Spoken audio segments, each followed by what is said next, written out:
This is Penpoint, your source for the latest news.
మరి ప్రధానంగా ఈ సందర్భంగా నేను ప్రజలు కోరుకునేది ఏంటంటే, ఏదైతే 16,000 పోస్టులు బిఎస్సిలో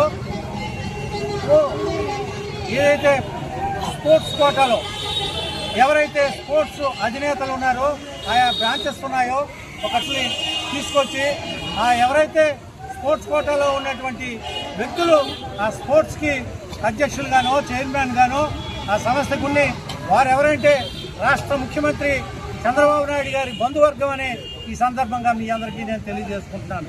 ఏదైతే 4,000 పోస్టులు మరి వివిధ స్థాయిల్లో మరి ఒక్కొక్క పోస్ట్ అంటున్నారు ప్రజలు, యువకులు, విద్యార్థులు మరి ఎవరైతే కోల్పోయినారో, అర్హత ఉండి మంచి మార్కులు వచ్చి వారికి పోస్ట్ లేక మరి అల్లాడుతున్నారో, వారు అంటుంది ఏంటంటే, ఈ 4,000 పోస్టులు ఏవైతే ఉన్నాయో 16,000లోనే 4,000 పోస్టులు స్పోర్ట్స్ కోట ఒక్కొక్క పోస్టు 15 లక్షలు, 20 లక్షలు, 25 లక్షలకి అమ్ముకున్నది ఈ తెలుగుదేశం ప్రభుత్వం ఏదైతే ఉందో.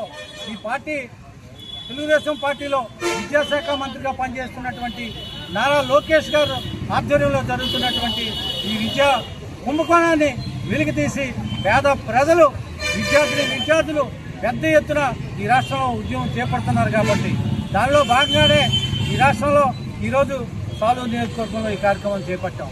మరి ఎక్కడ కూడా పెద్ద ఎత్తున యువకులు మాకు అన్యాయం జరిగింది, ఈ రాష్ట్ర ప్రభుత్వం ఇచ్చిన మాట కట్టుబడలేదు అని అవినీతిమయం చేసేసింది, పోస్టులన్నీ అమ్ముకున్నారు. 4,000 పోస్టులు డిఎస్సీ పోస్టులు అమ్ముకొని అర్హత లేని వాళ్ళకి ఉపాధ్యాయులుగా మరి